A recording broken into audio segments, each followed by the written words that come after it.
معیشت کے حوالے سے انہوں نے جو کہا کہ ان کو ورثے میں ایسی اکانومی ملی جس کے بعد صورتحال آپ کے سامنے ہے، کیا واقعی وزیر اعظم کا یہ دعویٰ درست ہے؟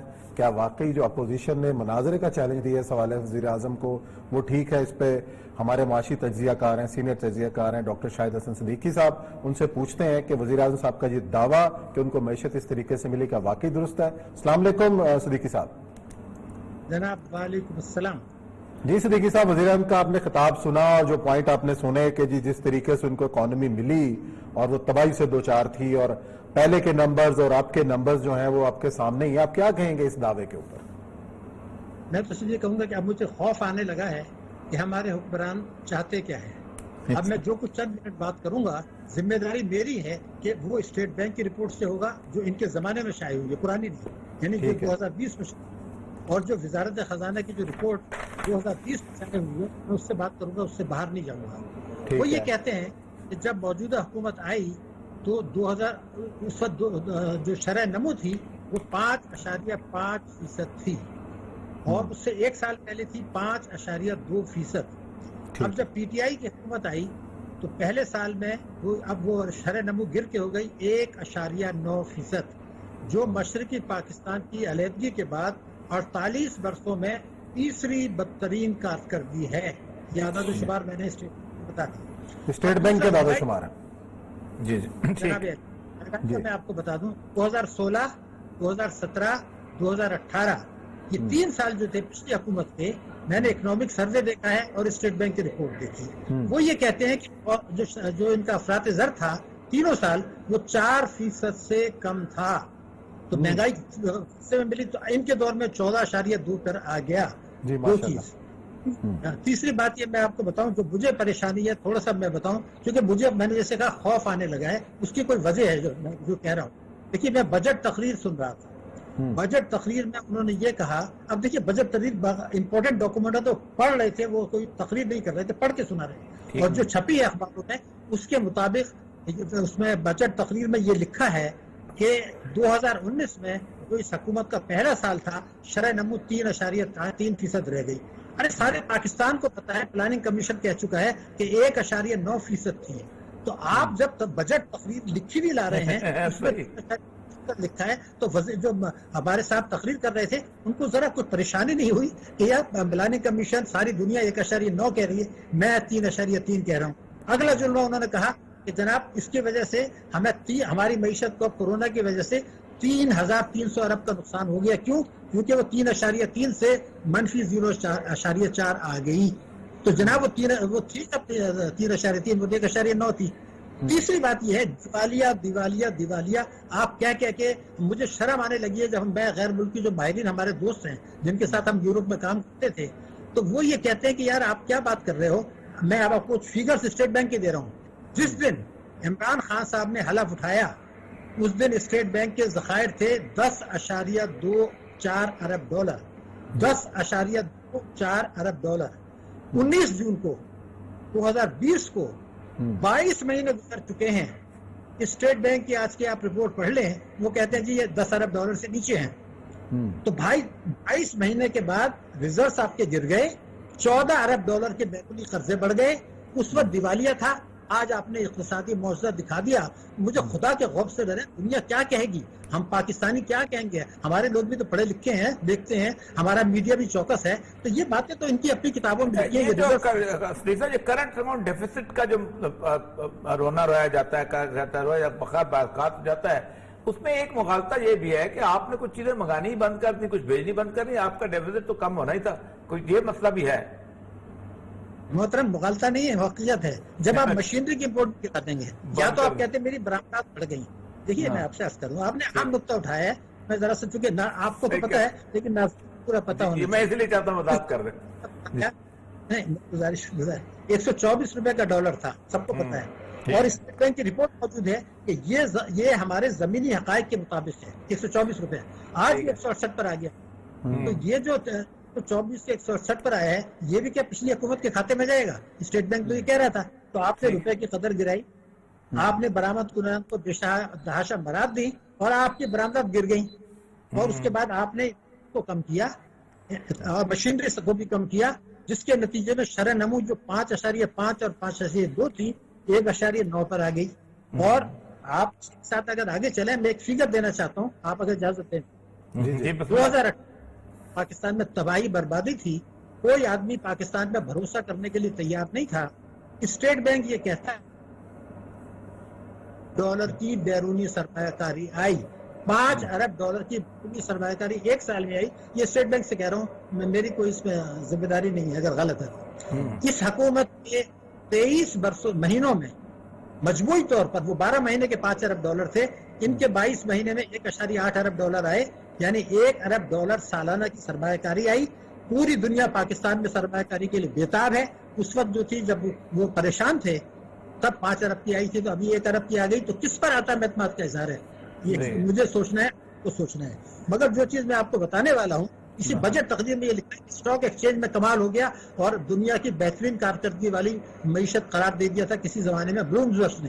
میں آپ کو ایک فگر دے رہا ہوں, جس دن عمران خان صاحب نے حلف اٹھایا تھا, آج کی فگر 2300 ارب روپیہ مارکیٹ کیپٹلائزیشن میں کم ہو چکا ہے, 2300 ارب روپیہ. اور ہم دنیا کو, اپنے لوگوں کو مثبت سنا رہے ہیں کہ بہترین دنیا کی کارکردگی ہے. تو خدا کے غضب سے ذرا ڈر لیں. مگر میں ایک اور فگر دینا چاہتا ہوں. آج دیکھیے, آج اسٹیٹ بینک نے شرح سود گرائی. کس تیز رفتاری سے اسٹیٹ بینک نے سرکولر ایشو بھی کر دیا, چلا گیا کہ جو بچت کھاتے دار ہیں بینکوں میں 2 کروڑ بچت کھاتے دار, 2 کروڑ 7,000 ارب روپے سے زیادہ ان کا بینکوں میں پیسہ پڑا ہے نفع اور نقصان میں شرکت. فروری میں ان کو 11.25% منافع ملا تھا. آج اسٹیٹ بینک نے ابھی مانیٹری پالیسی آتی سرکولر ایشو کر دیا, اب ان کو ملے گا 5.5% سالانہ, یعنی 400 ارب روپے آپ نے ان سے واپس لے لیے, تباہ کر دیا. کیوں کیا آپ نے؟ اس لیے کہ آپ اپنا بجٹ ڈیفیسٹ کم کرنے کے لیے قرضوں پر اور طاقتور طبقوں کو برآب دینا چاہتے تھے. لیکن میرا ایک طریقہ ہے کہ میں ہمیشہ جو کچھ بات کرنی ہوتی ہے یا الیکٹرانک میڈیا میں کرتا ہوں, پرنٹ میڈیا میں. ایک خط میں نے لکھا تھا 2005 میں ڈاکٹر اشرت کو کہ یہ آپ کی پالیسیاں غلط ہیں, تو انہوں نے بڑے طریقے سے سلیقے سے جواب دیا تھا کہ جی یہ ہم بھی سوچتے ہیں آپ بھی سوچیں. یہ صاحب جو آئے, میں نے ان کو بتایا کہ جی آپ یہ جو کچھ حرکت کر رہے ہیں یہ banking companies ordinance 26A4 banking companies ordinance 40A کی کھلا خلاف ورزی اسٹیٹ بینک اور منسٹری آف فائنانس کر رہا ہے.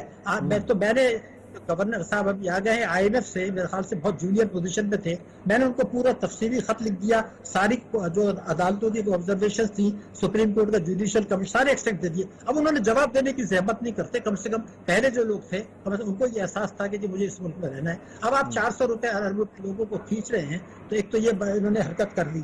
مگر مجھے جو دوسری پریشانی ہے وہ یہ ہے کہ آپ اس طرح سے دیکھیے کہ ٹیکس میں عمران خان صاحب کہتے تھے, ہم احترام کرتے ہیں ان کا بھی, ہمارے وزیر اعظم ہیں, کہ پچھلے حکومت کے دور میں لوگ ٹیکس نہیں دیتے تھے. کیوں نہیں دیتے تھے؟ انہیں حکومت پر اعتبار نہیں. ایک فگر آپ اجازت ہیں, 2018 میں جو ٹیکس وصولی تھی 2300 ارب ٹیکس لینے کے بعد وہ 2019 میں گر گئی. تو اگر اس وقت چوری اس لیے نہیں دیتے تھے ٹیکس, تو اب 2019 میں جو گری, آپ نے نیا ٹیکس لگایا تو ٹیکس GDP ریشو گر گئی. اب جو میں آپ کی خدمت میں عرض کر رہا ہوں, میں بجٹ دیکھ رہا تھا, اس میں یہ لکھا ہوا ہے کہ 2019 میں 700 ارب روپے کا ایگزمپشن دیے گئے لوگوں کو مشینری امپورٹ کرنے کے لیے, جبکہ 2018 میں دیے گئے تھے 300 یا 400 ارب. تو آپ نے 700 کے ایگزمپشن دے دیے. آپ نے کہا تھا میں ہر قسم کی آمدنی پہ ٹیکس لگاؤں گا, آپ نے 3 ٹیکس ایمنسٹی دے دی جو دنیا میں کبھی نہیں دی گئی, 1.5% پر. پھر اس میں قانون بنایا گیا تھا کہ جو اس سے فائدہ نہیں اٹھائیں گے ان کے خلاف ہم ایکشن لیں گے, اور پرائم منسٹر کا لفظ تھا وی ول کریک ڈاؤن. اب وہ کہتے ہیں جی اس پہ ہاتھ مت لگاؤ, قانون میں یہ لکھا ہوا ہے کہ ان سے 900 ارب روپے آپ کو مل جائے گا, کیونکہ تفصیل حکومت کے پاس ہے, پوری ڈیٹیلز ہیں. شہزاد اکبر صاحب کو یہی کام دے دینا, باقی تو کچھ کر نہیں رہے. یہ صدیقی صاحب, آج وزیر اعظم نے یہ بھی کہا کہ مجھ پہ یہ کہا جاتا ہے کہ کرونا کے پیچھے چھپ رہا ہوں, تو ایسا میں کرونا کے پیچھے نہیں چھپ رہا, کرونا کوئی بہانہ نہیں ہے. لیکن کیا کرونا آنے کے بعد پاکستان کی معیشت, جیسے پوری دنیا کی معیشت خراب ہوئی ہے, پاکستان کے اوپر بھی اس کے اثرات ہیں, لیکن وزیر اعظم نے یہ کہا کہ پچھلا ہمیں ورثے سے یہ ملا ہے, تو کرونا نے کیا تباہی مچائی ہے اور کیا تباہی آگے مچائے گا, اس حوالے سے بھی تھوڑا سا بتائیے گا. دیکھیے, ہمیں حقیقت پسند ہونا چاہیے. کورونا سے پاکستان کی معیشت کو نقصان پہنچا ہے, پہنچے گا, ہمیں بھی پتہ ہے. لیکن میں آپ کو بتا دوں, بجٹ تقریر آپ نکال لیجیے, میں تو اپنی بات ہی نہیں کر رہا نا. فروری 2020 تک کورونا آیا آپ کا مارچ میں, ٹھیک ہے نا, مارچ میں آیا. بجٹ تقریر میں جو پڑھی ہے اسمبلی میں ہمارے معزز ممبران کے سامنے ڈنکے کی چوٹ پہ لکھا ہوا ہے اس میں کہ فروری کو ہمارا اندازہ یہ تھا، فروری 2020 میں، کہ اس سال 700 ارب روپے ٹیکس میں شارٹ فال آئے گی، اور 2019 میں گر گئی تھی. تو میں ایک فگر دے رہا ہوں، کورونا سے پہلے جو ٹیکسوں کی وصولی اس حکومت کے دور میں ہدف سے کم رہی ہے، اس کے 1400 ارب روپیہ کورونا سے پہلے ہدف سے نیچے چلا گیا، جبکہ انہوں نے کئی ٹیکس لگائے. تو پھر عدم ہاں بھائی اپنی تقریر تو دیکھیں نا، خدا کے لیے اپنے ڈاکومنٹ دیکھیں. وہ کسی نے خوب کہا تھا کہ پاکستان کے مسائل کا حل عمران خان صاحب کی سابقہ تقاریر میں ہی موجود ہے.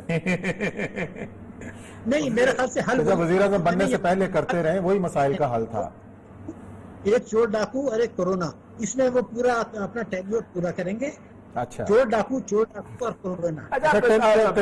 آخری ایک سوال آپ سے پوچھ لیتے ہیں ہم.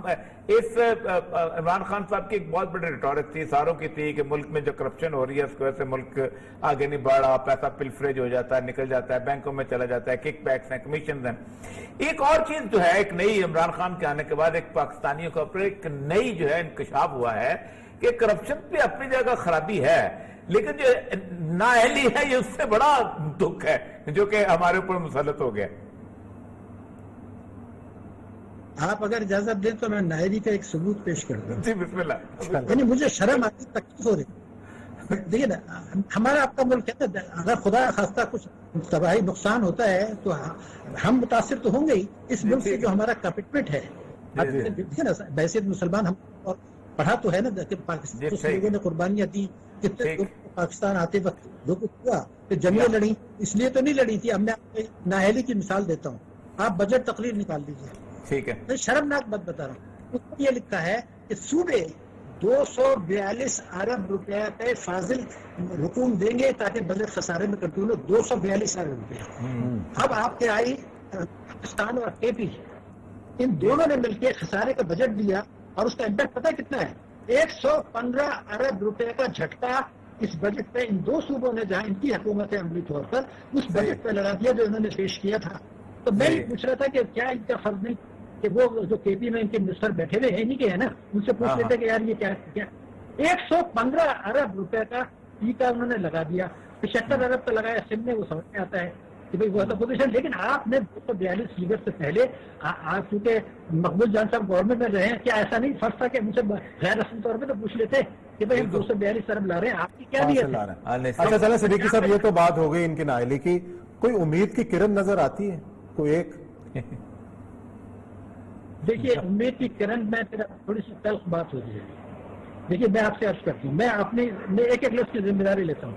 پارلیمنٹ اس کو ٹھیک نہیں کرے گی، اپوزیشن پارٹیز اس کو ٹھیک نہیں کریں گی، ریاست کے پلرس اس کو ٹھیک نہیں کریں گے، کیونکہ اسٹیٹ ہماری سپریم کورٹ نے، میں نے وکالت پڑھی ہوئی ہے، لا کی ڈگری ہے میرے پاس. اسٹیٹ بینک سپریم کورٹ نے اپنے 184(3) کی خلاف ورزی کھلم کھلا کرتے ہوئے یہ اجازت دے دی کہ آپ ایمنسٹی میں باہر کا پیسہ باہر ہی رکھ لیں. ان کا اختیار ہی نہیں. 184(3) میں تو یہ تھا کہ پیسہ پاکستان آئے گا تو غریبوں کو جائے گا. اس پر وہ سیو موٹو دیا گیا تھا. تو سیو موٹو میں یہ اختیار آپ اس نے دے دیا کہ آپ یہ کہیں کہ پیسہ باہر رکھ دیں، تو 184(3) کی خود سپریم کورٹ نے خلاف ورزی کر دی. تو جب ریاست کے پلرس، اور آپ کو بتاؤں جب ٹیکس ایمنسٹی آئی تھی تو لوگ اس پہ اعتبار نہیں کر رہے تھے کہ یہ بیکار ہے، لیکن جب سپریم کورٹ نے یہ دیا اس کے بعد شروع ہوئی تو لائسنس مل گیا نا جی، لائسنس مل گیا، پھر تو باہر رکھنے گا. تو امید کہاں ہے؟ امید چھوڑ دیں پھر ہم کیا کریں؟ کوئی بہتری کی کوئی امید کہ اللہ سے دعائی کریں. بات یہ ہے کہ پلرس جو ہمارے ریاست کے وہ نہیں کریں گے، پارلیمنٹ نہیں کرے گی. اب سوال یہ رہ جاتا ہے کہ عوام کو کون سمجھائے؟ عوام ابھی تک اب جن لوگوں کی رائے جو پہلے تھی ان کی نہیں بدلی ہے، پڑھے لکھوں کی کچھ بدلی ہے، بیشتر کی نہیں بدلی. معذرت کے ساتھ اپوزیشن جو ہے وہ اپنے دفاع میں لگی ہوئی ہے، وہ جنرلی اٹیک کرتے ہیں، ٹو دی پوائنٹ بات نہیں کرتے. آج بھی سابق خزانہ کا میں مضمون پڑھ رہا تھا، انہوں نے تعریف کی ہے حکومت کی پالیسیوں کی، وہ آخری وزیر تو وہ تو اپنے آپ کو بچا رہے ہیں. اب آپ کا یہ فرض ہے، حی علی الصلاح، اگر آپ معیشت پبلک نے کھڑے ہونا، ٹھیک ہے، یہ بڑا مسئلہ ہے. ہماری جو الیکٹرانک میڈیا، پرنٹ میڈیا ہے، اس کے ریڈار پہ معیشت نہیں ہے. جو کچھ ابھی میں سن رہا تھا، میں نے کتاب لکھی ہے دہشت گردی، سیاست، معیشت. پاکستان کے ساتھ